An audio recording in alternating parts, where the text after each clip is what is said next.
Welcome my dear rockers, कैसे हैं आप सभी दोस्तों। आज से मैं थोड़ा नॉर्मल पिच और शिल पिच में बात करूंगा क्योंकि वो डीप मैं अच्छे से कर भी नहीं पा रहा था और आप लोगों को भी ज्यादा पसंद नहीं आ रहा था। मैं जस्ट प्रैक्टिस कर रहा था उसको। तो रॉकर्स, आज हम आपके लिए ताइवानीज हॉरर कॉमेडी मूवी लेकर आए हैं जिसमें हमें एक पुलिस वाले की कहानी दिखाई गई है। इसको किसी मजबूरी की वजह से एक मरे हुए गे लड़के से करनी पड़ती है शादी, और इस कारण उसे उस मरे हुए लड़के का भूत दिखाई देने लग जाता है। अब ये शादी इस पुलिस वाले ने क्यों की और इस भूत से वो कैसे छुटकारा पाएगा, यही सब हमें बहुत ही फनी तरीके से देखने को मिलेगा। बाकी आपको तो पता ही है कि ये जापानीज और जो चाइनीज मूवी होती है, इनके नाम किंग फिंग टिंग मिंग सिंग ये बड़े कंफ्यूज वाले होते हैं। सो आपको कोई कंफ्यूजन ना हो, हमने नाम ही बदल दिए। Right, let's get start.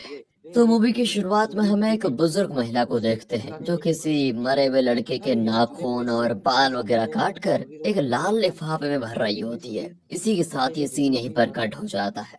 अगले सीन में हम पुलिस ऑफिसर टॉम को देखते हैं जो कि एक जिम में अपने दोस्त चबी के साथ एक अमीर साधे को पकड़ने के लिए आया होता है क्योंकि उसने अपने पास कुछ नशीली गोलियां रखी होती है। अब जब टॉम उस लड़के को पकड़ ही रहा होता है तो वो लड़का धमकी देता है कि जानते भी हो मेरा बाप कौन है, लेकिन टॉम उसकी बात पर जरा भी ध्यान नहीं देता और उसे तुरंत अरेस्ट कर लेता है। अब टॉम की बात करें तो वो एक 30 साल का लड़का है, बढ़िया लड़का है, मतलब सिंगल लड़का है। वैसे भी रॉकर्स, आपको तो पता ही है कि सिंगल आज तक कौन रहा, कोई भी नहीं। हर किसी के मन में किसी लड़की को चाहने की चाह तो जरूर रहती है। मैंने सही कहा ना? आप इस पे रिएक्ट जरूर करना। और इस तरह टॉम को भी एक लड़की पर क्रश है, उसका नाम है लिन। हालांकि वो लड़की उसको बिल्कुल भी भाव नहीं देती। तभी इन्हें पता चलता है कि एक आदमी काफी सारी नशीली चीजों के साथ पुलिस से बचकर भागने की कोशिश कर रहा है। फिर उस आदमी का टॉम और लिन साथ में पीछा करते हैं। काफी लंबी कार चेज के दौरान एक वक्त तो ऐसा आता है जब पुलिस से भाग रहे उस आदमी का एक्सीडेंट हो जाता है। अब ये देखकर लिन जल्दी से उसको पकड़ लेती है। अब क्योंकि लिन ने अपराधी को पकड़ा था तो टॉम को रोड से सारी नशीली चीजें जो गिरी हुई थी उसे सबूत के तौर पर इकट्ठा करने का काम करना पड़ता है। अब जब टॉम ये सारी चीजें उठा ही रहा था तभी वो एक लाल लिफाफा देखता है। उसे उठाकर वो लिफाफा खोलता ही है तो उसमें एक लड़के की फोटो होती है और कुछ अजीब चीजें मिलती है। इसी बीच वहाँ पर वो बुजुर्ग महिला भी आ जाती है जिसे हमने शुरुआत में देखा था, जो नाखून काट रही थी, वही वाली। इस बूढ़ी महिला को हम ग्रैनी कहेंगे। यहाँ पर और भी औरतें होती है जो टॉम को ऐसा कुछ करते हुए देख बड़ी खुश थी। असल में ग्रैनी का पोता मायो एक एक्सीडेंट की वजह से मारा गया, और क्योंकि वो गे था और शादी भी करना चाहता था तो उसकी आखिरी इच्छा यही थी कि बस उसकी शादी हो जाए। और उसकी आखिरी इच्छा की पूर्ति के लिए ही ग्रैनी ने लिफाफा यहाँ पर फेंका था और सभी छुपकर इंतजार कर रही थी कि जो भी इस लिफाफे को उठाएगा उसी से वो अपने मरे हुए पोते की शादी करवाएगी। एक तरह से ये घोस्ट गे मैरिज थी। अब टॉम तो ये सब चीज नहीं मानता तो वो इस शादी के रिचुअल से साफ मना कर देता है। इस पर ग्रैनी कहती है कि अब तुम इससे भाग नहीं सकते, अगर तुमने मना किया तो बैड लक तुम्हारा पीछा नहीं छोड़ेगा। पर टॉम जरा भी इन बातों पर विश्वास नहीं करता और चला जाता है। अब पुलिस स्टेशन में जब टॉम पहुंचता है तो वो अपने डेस्क पर बिल्कुल वैसा ही लाल लिफाफा पड़ा देखता है। वो बहुत डर जाता है कि ये यहाँ कैसे आया। हालांकि वो उस लिफाफे को सीधा कूड़े में फेंक देता है। तभी वहाँ पर टॉम का सीनियर चैंग आता है। वो टॉम से कहता है कि तुमने आज लिन के साथ मिलकर बहुत अच्छा काम किया है, इसीलिए मैंने तुम्हें और उसे दोनों को लाल लिफाफे में कुछ पैसे बोनस के तौर पर दिए हैं। तुम्हें वो लिफाफा मिला ना? अब चैंग की बात सुनते ही टॉम सीधे बाहर भागता है क्योंकि कूड़े को कलेक्ट करने वाला कूड़ा लेकर चला गया। अब टॉम दौड़कर उस गाड़ी के पीछे भागता है तो उसका एक्सीडेंट भी हो जाता है। उसे काफी चोटें आती है। अगले दिन वो पट्टी वगैरह बांधकर पुलिस स्टेशन पहुंचता है जहां पर चैंग पहले टॉम से चोट का कारण पूछता है, फिर उसके बाद उस सभी पुलिस वालों से बताता है कि जिस आदमी को लिन और टॉम ने कल पकड़ा वो असल में कैंग नाम के एक नामी क्रिमिनल के साथ काम कर चुका है। कैंग ही नशीली चीजों के बिजनेस के पीछे है और उसे किसी भी तरह पकड़ना अब हमारा मिशन है। अब ये सब होने के बाद टॉम चीफ के बुलाने पर जाता है जो उसे कहता है कि तुमने जिम से जिसे अरेस्ट किया था वो असल में एक बड़े बिजनेसमैन का बेटा है। तो बस उस बिजनेसमैन की ऊपर तक पहुंच होती है और उसके कहने पर चीफ टॉम को डिमोट कर देता है।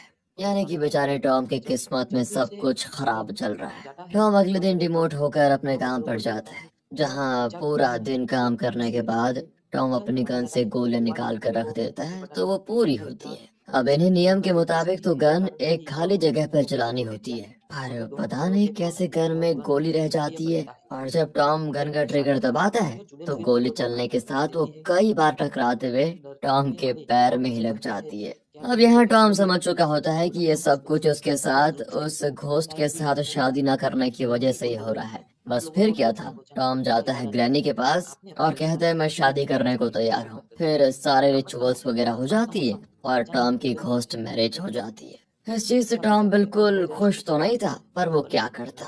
फिर टॉम को ग्रैनी मायो के फ्लैट पर लेकर जाती है, जहाँ पर टॉम को अगले 3 दिनों तक इस रिचुअल के मुताबिक रहना पड़ेगा। सभी के जाने के बाद टॉम फिर नहाने धोने में लग जाता है। तभी पीछे से वहाँ पर उसे किसी के होने का एहसास होता है। अगले ही पल टॉम देखता है तो उसके ऊपर मायो का भूत बैठा होता है। वो पूरी तरह डर जाता है। यहाँ टॉम का भूत का डर तो था, लेकिन साथ ही अपनी इज्जत का भी डर था उसको, क्योंकि मायो तो एक गे भूत है जिसकी शादी अब टॉम से हो चुकी है। मगर मायो टॉम से नहीं बल्कि किसी और से शादी करना चाहता था। वो यहाँ टॉम से कहता है कि अब जब मेरी शादी तुमसे हो चुकी है तो तुम मुझे हस्बैंड बोलो, जो कि टॉम किसी भी कीमत पर नहीं बोलता। और ये बात फिर मायो को गुस्सा दिला देती है। वो काफी भयानक रूप में आ जाता है। फिर टॉम को डराने के बाद वो उसे पोजेस भी कर लेता है, यानी अब टॉम से मायो कुछ भी करवा सकता था। पोजेस होते ही टॉम पूरा नंगा होकर रोड पर भागने लग जाता है, जिसे जब एक पुलिस वाला देखता है तो टॉम से मायो उसी हालत में एक पोल डांस भी करवाता है। और जब ये सब कुछ करवा देता है तब वो टॉम के शरीर से बाहर निकलता है। बेचारे टॉम को इस हालत में काफी शर्मिंदगी भी महसूस करनी पड़ती है। अब टॉम मायो को तो देख सकता था, साथ ही मायो ने पहली रात में उसका ये हाल कर दिया है। इसलिए टॉम उसी प्रेस्ट के पास जाता है जिसने उसकी शादी करवाई थी।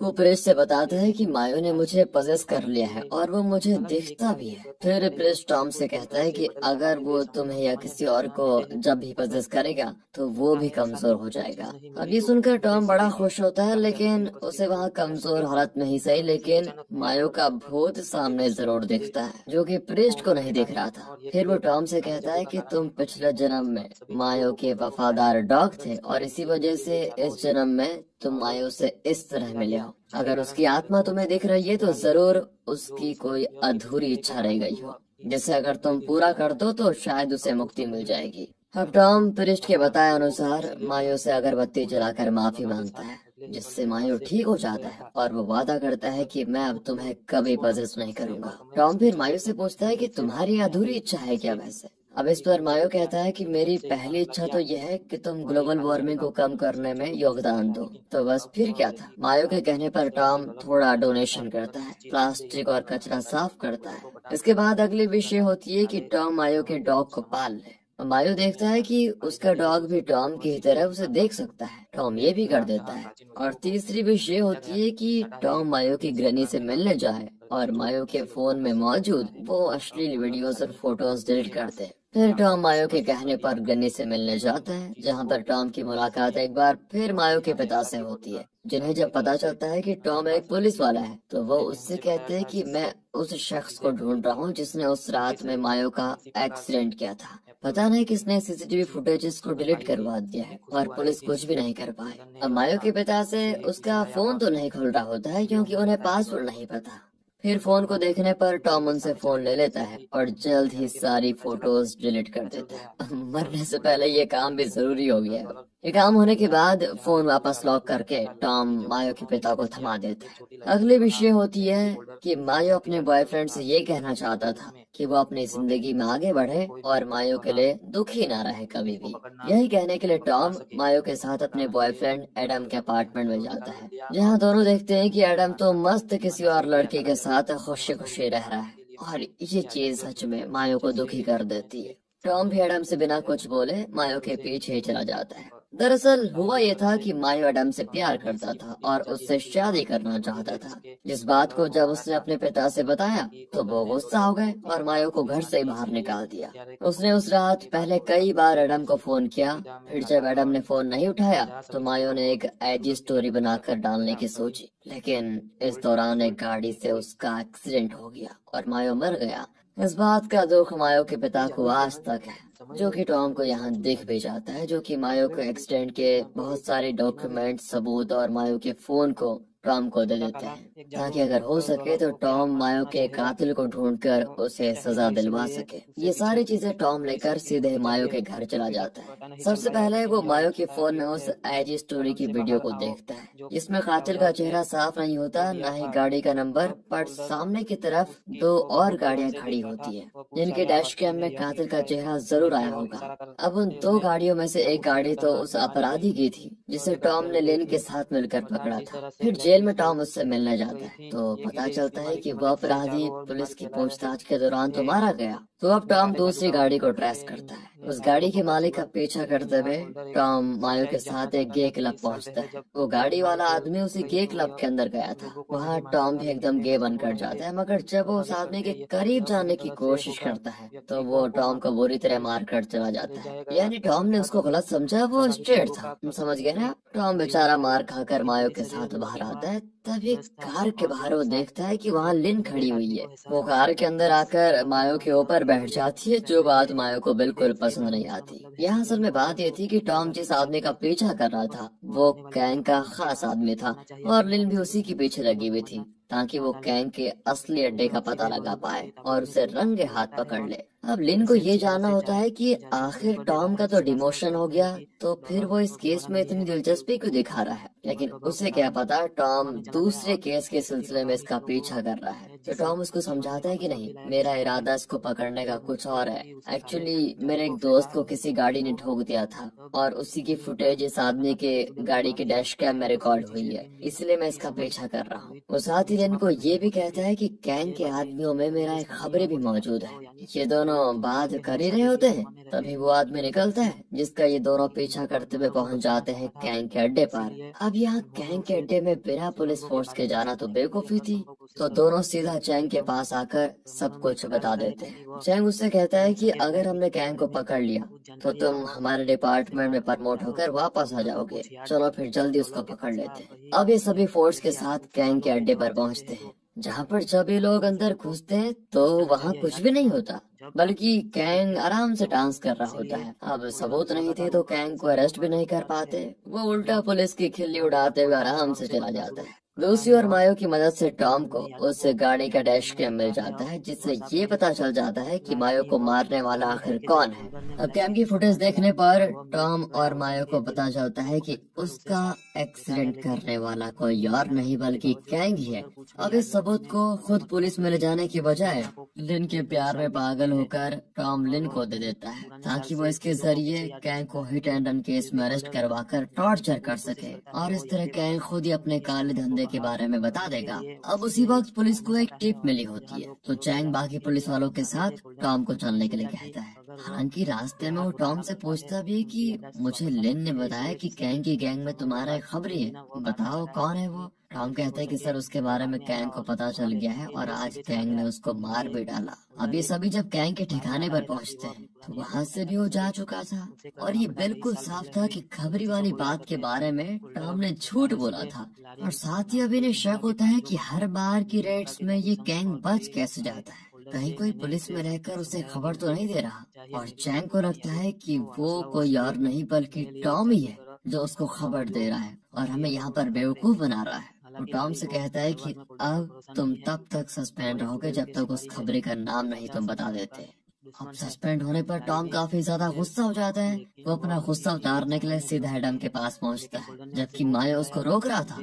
टॉम एडम से कहता है कि मायो से घोस्ट मैरिज मुझे करनी पड़ी, चलो मेरे साथ अभी और तुम मायो से घोस्ट मैरिज करो। वो यही चाहता था। इस पर एडम कहता है कि वो चाहता था पर मैं नहीं चाहता, मुझे शादी करनी नहीं किसी से भी। अब ये बात सुनते ही टॉम एडम को 2 पंच लगाता है। साथ ही इस चीज को सुनकर मायो काफी दुखी हो गया है कि एडम उससे शादी नहीं करना चाहता। वो चुपचाप एक जगह पर उदास होकर बैठ जाता है। तब टॉम उसको आकर समझाता है कि देखो एडम तुम्हारे प्यार के लायक ही नहीं है। मायो कहता है कि मैं हमेशा से एक पार्टनर के साथ अपनी जिंदगी बिताना चाहता था और मुझे एडम से ही शादी करनी थी, लेकिन मुझे नहीं पता था कि उसे मेरी कोई परवाह ही नहीं है। अब बहुत हो गया है, शायद अब मैं मुक्त हो जाऊं। बस टॉम मुझसे वादा करो, बस तुम ग्रैनी और मेरे पापा से कभी कभी मिलने जाते रहोगे। अब इस चीज के लिए टॉम तैयार तो नहीं था, लेकिन मायो ने अपना मन बना लिया था। इसलिए वो सीधा स्वर्ग की तरफ चला जाता है। अगले दिन से टॉम मायो के जाने से दुखी तो था, पर साथ ही वो अपनी जिंदगी में व्यस्त हो जाता है।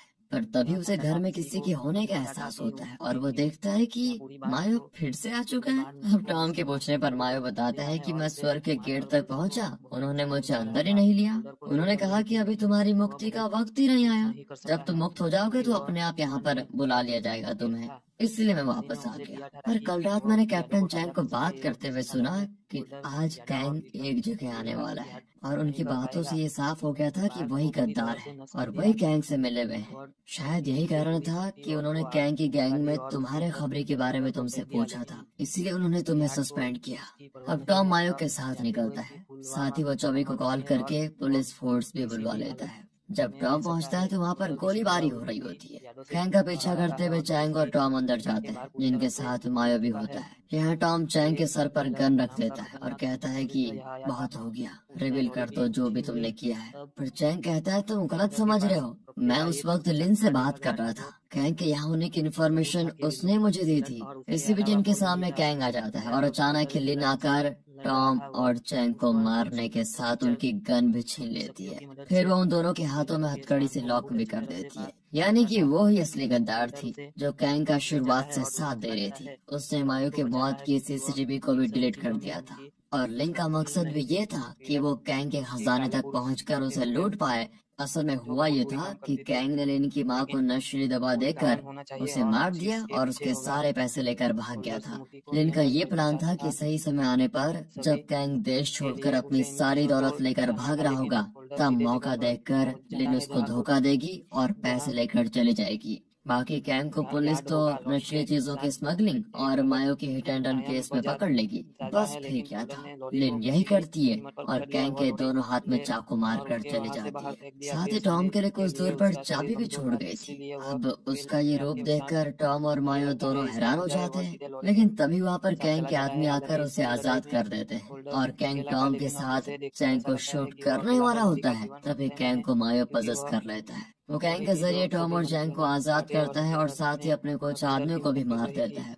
तभी वहाँ पर पुलिस के साथ चबी पहुँच जाता है, जो कैंग को गोली मार कर घायल कर देता है। अब ये करने से मायो की आत्मा उसके अंदर से बाहर नहीं निकल पाती और यहाँ लड़ाई शुरू हो जाती है। अब मायो ने कैंग को पजेस किया था तो वो काफी कमजोर हो चुका था। तभी घायल कैंग पीछे से आकर टॉम को गोली मार देता है और फिर जल्दी से चैंग आकर आखिरकार उसे खत्म कर देता है। अब जब टॉम को एम्बुलेंस से हॉस्पिटल ले जाया जा रहा होता है तो मायो भी उसी के साथ होता है, जिससे टॉम ये कहकर बेहोश हो जाता है कि मुझे खुशी है कि मायो तुम मुझे मिले।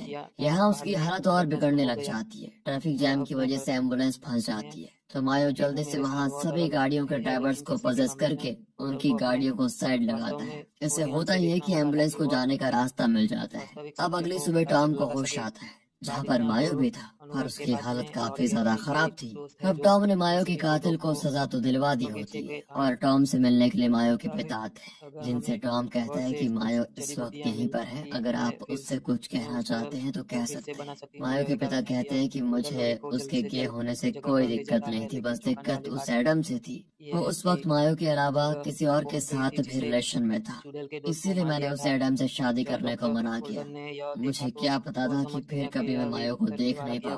मायो के मरने के बाद मैं एडम के पास उसके फोन का पासवर्ड पूछने गया, उसने मेरी कोई मदद नहीं की। वो अपनी जिंदगी में मस्त था। फिर वहाँ मुझे तुम मिले, जिसने बिना किसी स्वार्थ के मेरे बेटे के कातिल को पकड़ा, उसे सजा दिलवाई। अगर तुम जैसा असल में मायो को मिला होता तो मैं सच में तुम्हारी शादी उससे करवा देता। ये कहकर वो टॉम को गले लगा लेता है और मायो भी काफी रोता है ये सब सुनकर। अब उसका दिल अपने पिता को लेकर हल्का हो चुका था। तो इस बार सच में उसके जाने का टाइम आ जाता है। मायो खुशी खुशी टॉम से अलविदा कह के मुक्त हो जाता है। बाकी टॉम की बात करें तो वो धीरे धीरे ठीक हो चुका है। साथ ही वो अब मायो के पिता और ग्रैनी की देखभाल भी करता है और मायो की ग्रैनी के साथ उसके पिता को टॉम कहीं बाहर हॉलिडे पर भेज देता है, जहाँ वो आराम से रह पाए। और इस तरह दोस्तों इस मूवी की होती है हैप्पी एंडिंग। मिलते हैं अगली वीडियो में, तब तक के लिए ध्यान रखिए अपना and finally thanks for watching. वास्तव में क्या हुआ था और वो उसे अपनी मदद की जरूरत है, लेकिन होल्डर की मदद करने के बजाय अगर आप चुड़ैल उस पर अपना काला जादू डालती है और उसकी यादों में फंसा देती है।